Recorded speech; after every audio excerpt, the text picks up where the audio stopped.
Many Cubans are worried they could be left in the dark after U.S. President Donald Trump vowed to cut off a lifeline of Venezuelan oil from reaching Cuba. Venezuela was once Cuba's top supplier, but according to shipping data and internal documents from Venezuela's state-owned oil and gas company, it has not sent crude or fuel to Cuba for about a month. That's due to a U.S. naval blockade even before the capture of Venezuelan leader Nicolas Maduro. Some Cubans say that without fuel, daily life will be more difficult. Dianira Gonzalez, who lives in Havana's countryside, prepares her children's lunch over charcoal because, she says, electricity is spotty. What's going to happen? If Donald Trump doesn't let fuel into Cuba, we're going to be without fuel, even for lighting. We'll be in the dark with the children in need, because what are we going to use for light? What are we going to cook for the children if not with charcoal? Drivers, too, are feeling the strain. We have lines here for 24, 48, 72 hours. And that has an impact because 24 hours here means 24 hours without income. People who are in hospitals and who sometimes have to wait or have to leave in another car because the car they are assigned doesn't have fuel to run, and that definitely has a serious impact here on Cuban society.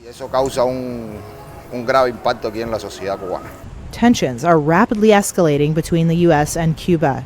In a recent social media post, Trump said no more Venezuelan oil or money would go to Cuba following the capture of Maduro, and suggested it should strike a deal with Washington. So far, Cuban President Miguel Diaz-Canel has made clear his government will stand firm against U.S. threats. Now, Cuba's residents wonder how long the communist-run island can hold out in the face of vastly reduced oil imports.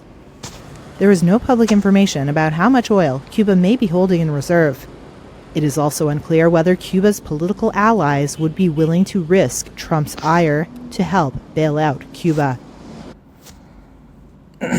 Shalom. First and foremost, I want to give all praise, honor, and glory to Heavenly Father's only begotten Son, Yahweh, Bahashem, Yahweh Shai, Bahashem Rakak Badash. Double honors to our apostles, elders, great millstone for teaching us His truth according to the Bible and her well. Allah Shalom, not a sincere argument to all the four corners of the earth, pushing His truth through diligence and sincerity and in charity. And El Shalom, to all you sincere followers, believers of Yahweh, Bahashem, Yahweh Shai, not just hearers of the word, but doers as well, you men, women, and children, and hopefully elect. Shalom. Back with another quick hit. You think we're not in Jacob's trouble? All right. You think we're not in Jacob's trouble? All right. And Manasseh, so-called Cubanos, all right, ask them. They're already, have been living decades behind everyone else. But now, the fuel to fuel the island is being stripped from them. Now they're gonna have to find, pretty much going back to the Stone Age, man. Pretty much going back to the Stone Age. And the Lord said that this time will come, the squeeze will come, right? This is the book of Jeremiah, chapter 30. We go over this all the time. And 4 says, and these are the words the Lord spake concerning Israel and concerning Judah, all 12 tribes. For thus saith the Lord, Yahweh Bahashem Yahweh Shai, we have heard a voice of trembling, of fear and not of peace. Ask ye now and see whether a man doeth travail with child. Wherefore do I see every man with his hands on his loins, as a woman in travail, and all faces are turned into paleness. Frightening times are ahead of us, man.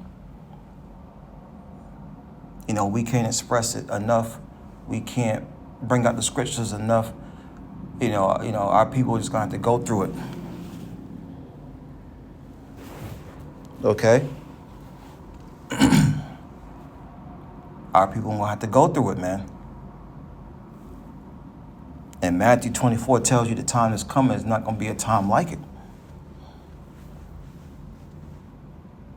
A lot of our people don't believe in these scriptures, but you will be made a believer in these latter days. And for a lot of you, it's going to be too late. Verse 7, alas, for that day is great, so that none is like it. It is even the time of Jacob's trouble, but he shall be saved out of it. Who was Jacob? Jacob had 12 sons, right? His name was changed to Israel.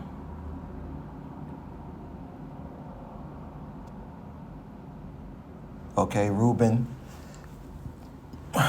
Issachar, the head tribe, Judah, Simeon, Ephraim, Gad, Manasseh, Naphtali, Asher, Levi, Benjamin. Okay, this is named a few of the tribes. Read Genesis 49. The things that befall the Lord's people in these latter days. The 12 tribes of Israel, all right? But troubling times are ahead, man.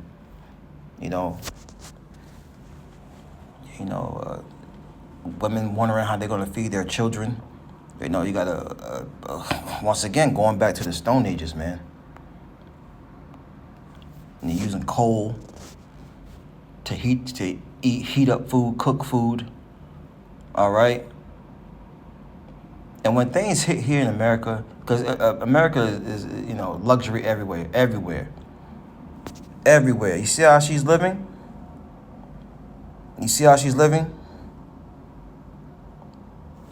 Electricity is a luxury. And look at that. Was that I'm trying to see, is that I ain't gonna worry about it. It look like the Virgin Mary back there behind that drain pot to your right. It won't let me move it over to see it more. But look at how she's living. Okay? In the countryside of Cuba.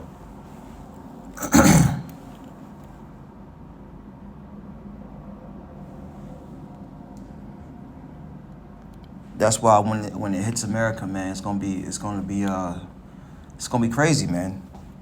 Because these people are used to luxuries, electricity, PlayStations, refrigerators,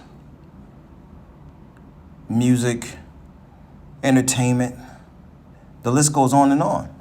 This is Ezekiel 7:3. Now is the end come upon thee, and I will send my anger upon thee, and I will judge thee according to thy ways. And I will recompense upon thee all thine abominations. And the tribe of Manasseh is just like all the tribes, man. And the different types of witchcraft. Okay. Idols. All right. It's real. It's real, man. All right. But the Lord's going to recompense those abominations. It says, verse 4, my eyes should not spare thee, neither would I have pity. These blackouts. What do you think happen when there's no fuel for electricity? Blackouts, man. It's gonna get chaotic out here, right? Real chaotic. And the tribe of Manasseh on that island is getting ready to go through it, man. All right? It says, and the Lord's going to have any pity on them. It says, but I will recompense thy ways upon thee, and thy abominations shall be in the midst of thee, and ye shall know that I am the Lord. Verse 5, thus saith the Lord, power, and evil, and only evil, behold, is come.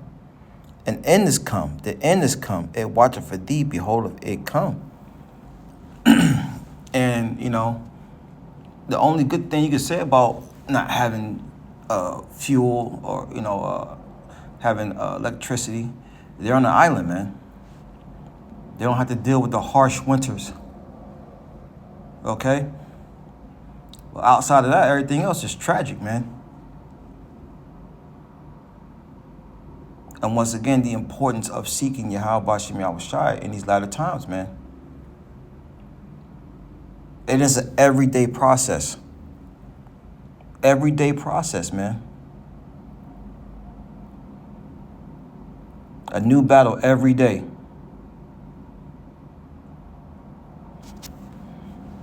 we'll end it off on this precept right here, because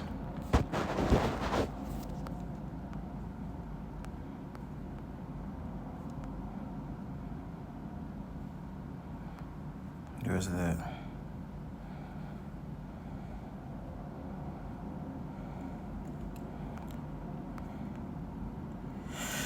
I saw some good ones up there, but this is what I want. Psalms 37:25.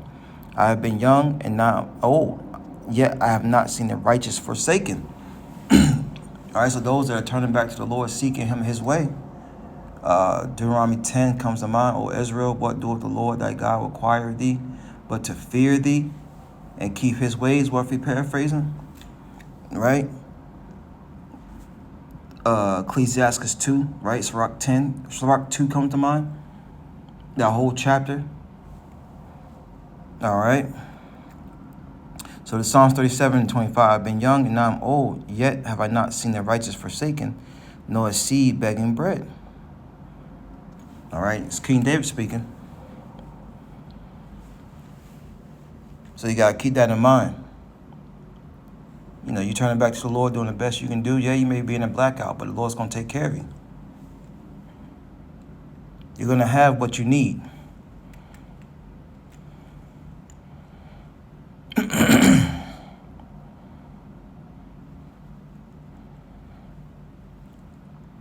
Man, I mean, this whole chapter is good. But, you know, on the plantation. So I just wanted to touch on that topic there.